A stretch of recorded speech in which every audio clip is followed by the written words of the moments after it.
What's up, you guys? My name is Aubrey and this is my channel. And today I want to talk about stimulus packages.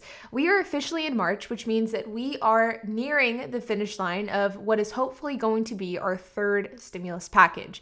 But there are a lot of moving parts to this and there are a lot of things that need to be worked out. And really, probably for the next few weeks, we won't have a definitive answer of what exactly is included in this bill, what isn't included, what's being left out, what needs to be addressed later on.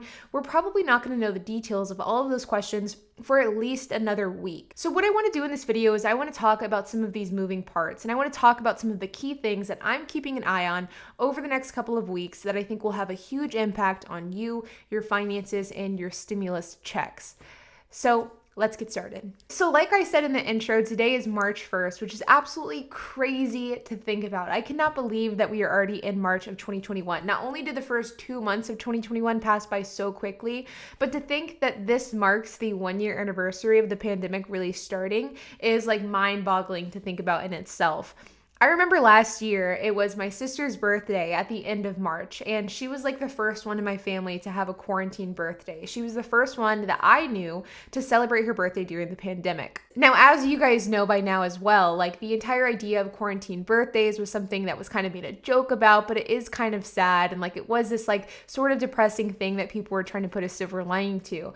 Well, I remember at my sister's birthday, my fiance, whose birthday is in May, had made the comment to me of, I hope quarantine and I hope COVID is gone by my birthday.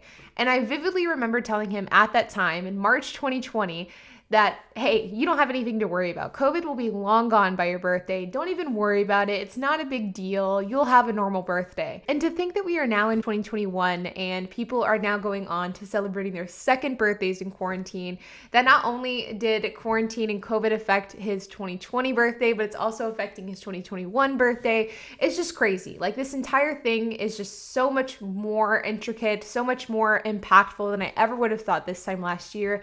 And to think that it's already been years is just crazy to think about. And thinking of that story with my sister and my fiance really adds perspective about how insane this entire year has been. With that being said, let's dig into what the real topic of this video is, which is stimulus content and stimulus packages. So there is currently a $1.9 trillion stimulus package that is being discussed by lawmakers. And this is something that is being negotiated and being discussed and passed through a process known as budget reconciliation. Now, I'm not going to go into the details of this. I have a ton of videos covering it. But basically what this means is it's a fast track way to get bills passed. Now, some of the things included in this bill are things like PUA, which is the unemployment benefit. It's stimulus checks, so a $1,400 stimulus check going to eligible Americans, as well as a child tax credit and a slew of other different funding options to a variety of different government programs. One of the key things that was initially discussed and was initially included in this bill was a $15 minimum wage. Well, last week I made a video talking about how this has been taken out of the package because of the fact that lawmakers have ruled that a $15 minimum wage does not follow the guidelines and the requirements that are needed in order to be passed under the budget reconciliation process. Well, last week I made a video talking about Plan B. This was a Plan B that was being explored by Democratic lawmakers, and basically this was a way to potentially bypass the $15 minimum wage. And instead of increasing the minimum wage on a federal level through a minimum wage increase like what we were seeing being talked about, they were instead exploring the idea of penalizing companies who did not pay their staff, their employees, a livable wage. So instead of making a minimum wage $15 per hour on a federal level, they would then instead encourage large corporations to pay their employees larger wages, and if they didn't do that, they would be penalized with a 5% tax penalty that could potentially increase from there. Well, as of today, Monday, March 1st, it has been confirmed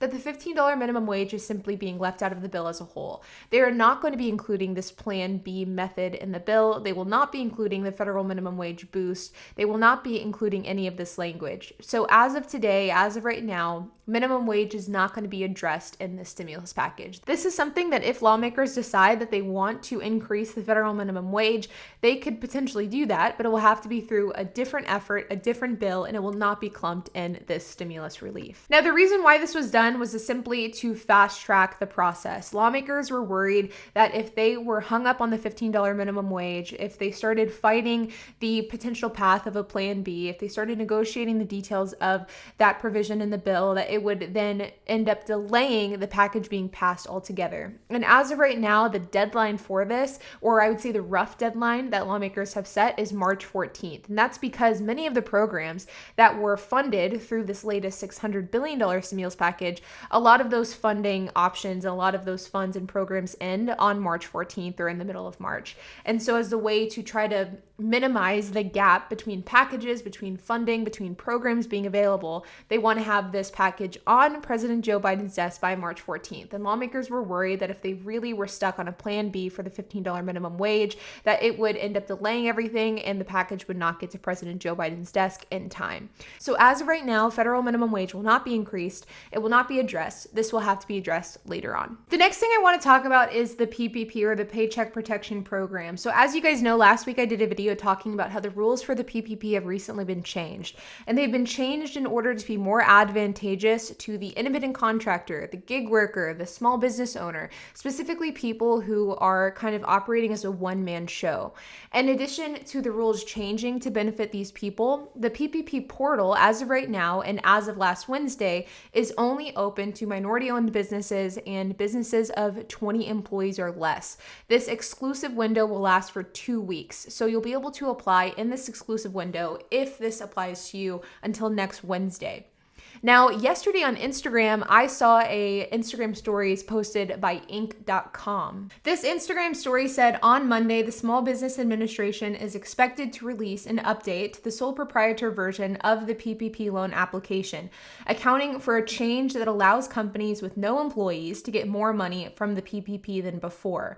Now, this was a new Instagram stories. I have not been able to find any other information regarding what the Inc. is talking about here. I have not been able to really cite whether or not this change is happening, if it's the same change that we saw last week, what exactly is going on with that. But I felt like it was important to note because of the fact that maybe we are going to see a change again to the PPP to benefit sole props. I'm not exactly sure, but I do think that that's something to keep an eye on.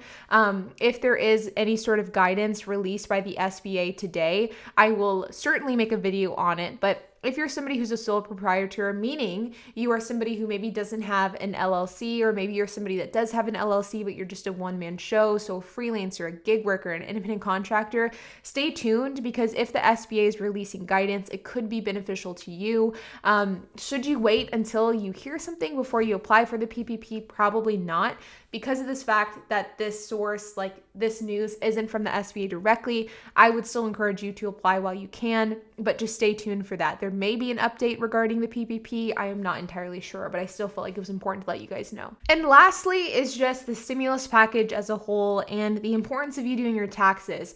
Now, I understand that tax season is upon us and that there are a lot of people out there who prefer to wait until last minute to file their taxes, but I cannot stress enough how incredibly important it is for you to get your taxes in as quickly as possible. This is something that almost every expert in the tax field, as well as lawmakers and stimulus content creators, are talking about right now. And I really cannot stress it enough. The fact is, with this $1.9 trillion stimulus package, there is a lot of money that is being allocated to a variety of different government programs. And you do not want to be left out of those programs or get delayed entrance into those programs because of the fact that they're referencing outdated taxes. If you're somebody who had a kid last year, a baby last year, you could benefit from the child tax credit. You could get a $1,400 stimulus check for that child. If you're somebody who made a lot in maybe 2018, 2019, but you saw a drastic decrease in your income in 2020, and thus now you qualify for stimulus checks, these are changes that will affect you, and you should absolutely get your taxes in as quickly as possible. I cannot stress it enough. It is so incredibly important. But you guys, I hope that you found this video helpful. Ultimately, right now, there's a lot of moving parts with stimulus. There's a lot of moving parts going on in Washington, and there isn't like any specific breaking news, headline news regarding stimulus content, but there are a lot of things to be keeping an eye on. You know, we're going to be seeing this bill go to the Senate this week. We'll see if it goes back to the House next week, so that will be substantial. We'll see if this gets sent to President Joe Biden's desk by the 14th. As of right now, there is no minimum wage. We will see about the PPP. If there are any sole proprietorship updates, I will make a video on that. If there are not any updates, I'll just mention that I didn't hear anything in tomorrow's video, so stay tuned for that. But like always, you guys, if you have any questions, if you have any comments, if you have anything to add, make sure to leave a comment down below. And while you guys are at it, make sure to hit the like button, hit that subscribe button, and hit that notification bell. And I'll see you guys in the next video.